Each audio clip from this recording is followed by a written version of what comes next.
के जिला अध्यक्ष दीपक कुमार सिंह जी हैं। सर, जिस तरीके से आप लोग की तैयारी 243 सीट पर चल रही है विधानसभा को लेकर, खास तो अगर बात किया जाए सारण के माझी विधानसभा के आपके नामों पर काफी चर्चा हो रही है, क्या लग रहा है कि पार्टी यहां से दावेदारी कर सकती है या पार्टी के सिंबल यहां पर आपके नाम पर मोहर लग सकती है?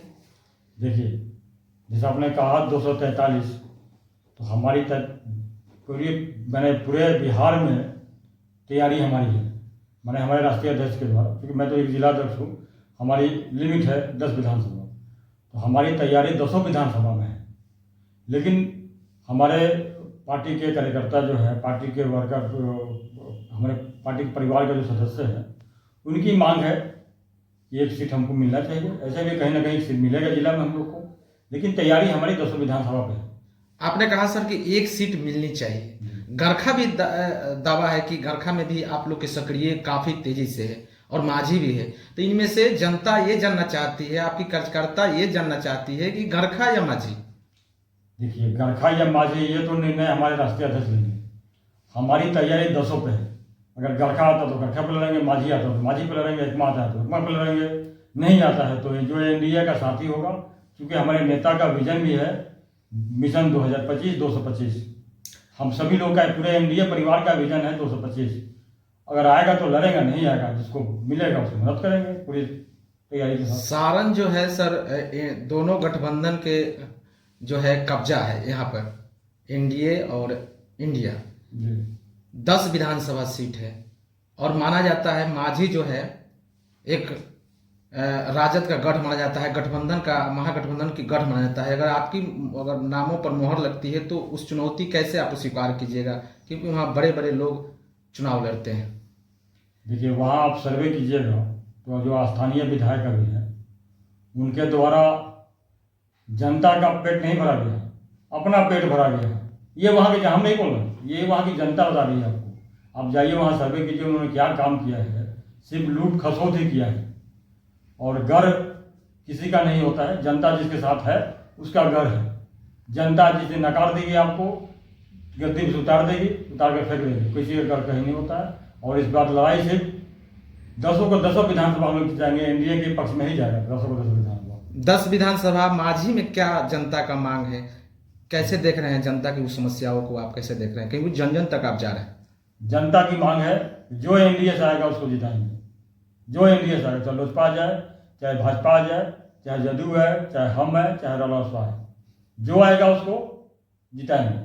वक्फ बोर्ड पर जिस तरीके से पूरे देश में एक जो है बवाल मचा हुआ है, राजनीतिक उथल पुथल मची हुई है बिहार, दिल्ली या बिहार तक, क्या आप लोग की स्टैंड रहेगा इस बिल पर? देखिए, ये तो स्टैंड हमारे राष्ट्रीय अध्यक्ष लेंगे, क्योंकि ये राष्ट्रीय मुद्दा है, इस पर मेरा बोलना कोई उचित नहीं है। इसलिए राष्ट्रीय अध्यक्ष हमारे बोले भी हैं उस पर, और उन्होंने अपना समर्थन भी दिया है एनडीए को। क्या अपील रहेगा खासतौर सारण वासियों और माझी विधानसभा, इस बार जो चुनाव होगा? पूरे सारण वासियों से अपील हमारा है कि इस बार आप किसी बहम में नहीं रहें, अपना वोट खराब नहीं करें, एकदम एनडीए को जिताइए, क्योंकि केंद्र में भी सरकार एनडीए की है। और 20 साल में जो विकास हुआ है, आप वोट डालने के पहले एक बार 20 साल पहले का नज़ारा आप याद कर लीजिएगा कि 20 साल पहले क्या था, 20 साल पहले क्या था और आज क्या है। हम कल एक गाँव में गए थे, बहुत अंदर गाँव में, तरिया गाँव में गए थे, बहुत अंदर। मैंने लग रहा था कि शहर भी फेल था, शहर भी फेल था, पूरा चकाचक रोशनी से। तो हम लोग ढिबरी में पड़े हैं। ढिबरी जानते हैं ना, दवा की शीशी में कपड़ा डाल के उसमें कैसे लगा के उसमें भी पड़े हुए हैं। तो हम नहीं चाहते कि हमारा आने वाला जनरेशन जो है फिर वो ढिबरी में पड़े। इसलिए जनता से हमारा अपील है कि आप लोग एनडीए को वोट दीजिए, और जो ये विकास की गति है, विकास का जो रथ है, उसको रोकिए नहीं, उसको चलते रहने दीजिए। 2025 में मुख्यमंत्री के दावेदार कौन होंगे? ये हमारे एनडीए के जो नेता हैं, एनडीए के जो साथी हैं, जो नेता हमारे साथी नहीं, हमारे जो नेता हैं, वो तय करेंगे चुनाव के बाद कि कौन होगा। ऐसे हम लोग चुनाव माननीय मुख्यमंत्री और देश के यशस्वी प्रधानमंत्री के नेतृत्व में लड़ेंगे, अपने नेता के नेतृत्व में लड़ेंगे, जीतन राम मांझी के नेतृत्व में लड़ेंगे, उपेंद्र कुशवाहा जी के नेतृत्व में लड़ेंगे। बाकी चुनाव के बाद डिसीजन होगा। तेजस्वी यादव का माई बहन योजना मान योजना जो है वो बिहार में लेकर आए हैं और कह रहे हैं कि ऐसा ब्रह्मास्त्र लेकर आए हैं कि किसी पार्टी और किसी नेता के पास ऐसा मुद्दा नहीं है और जनता हमको सपोर्ट करेगी। अब माई बहन योजना मेरी सरकार बनती है तो हर एक महिला के खाते में 2500 रुपया जाएगा। क्या इस पर कितना कारगर साबित होगा? इसके पहले भी अभी चुनाव में कांग्रेस के द्वारा, कांग्रेस से गठबंधन है, यहाँ भी गठबंधन का रहेगा। कांग्रेस के द्वारा बोला गया 2000 रुपया खाता में जाएगा आपके।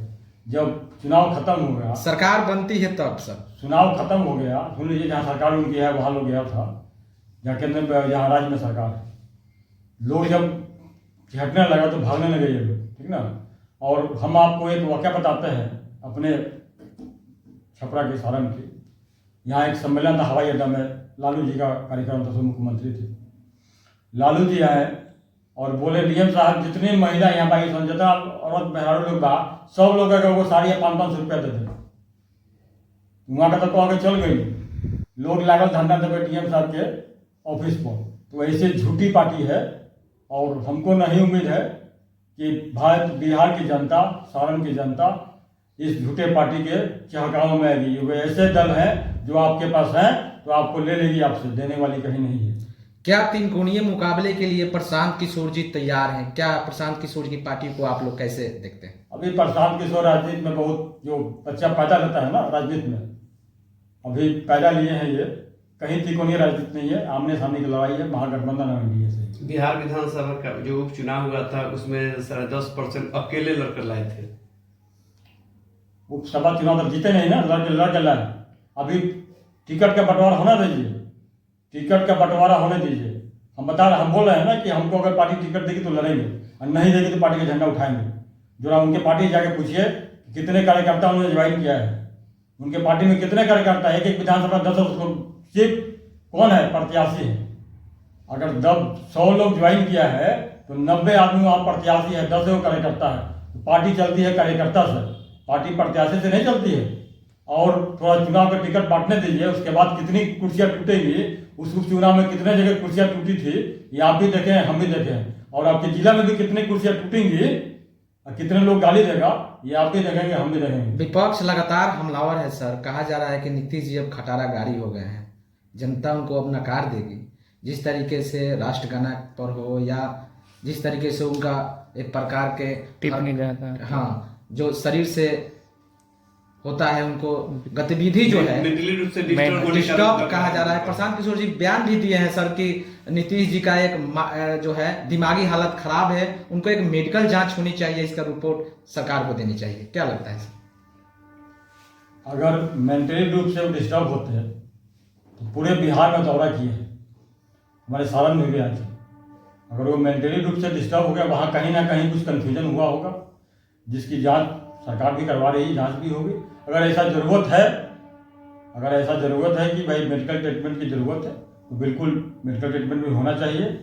लेकिन ये बात गलत है कि मानसिक रूप से वो बीमार है। अगर बीमार होते तो पूरे बिहार का दौरा नहीं करते। ये लोग उनके लोकप्रियता से घबरा गए हैं।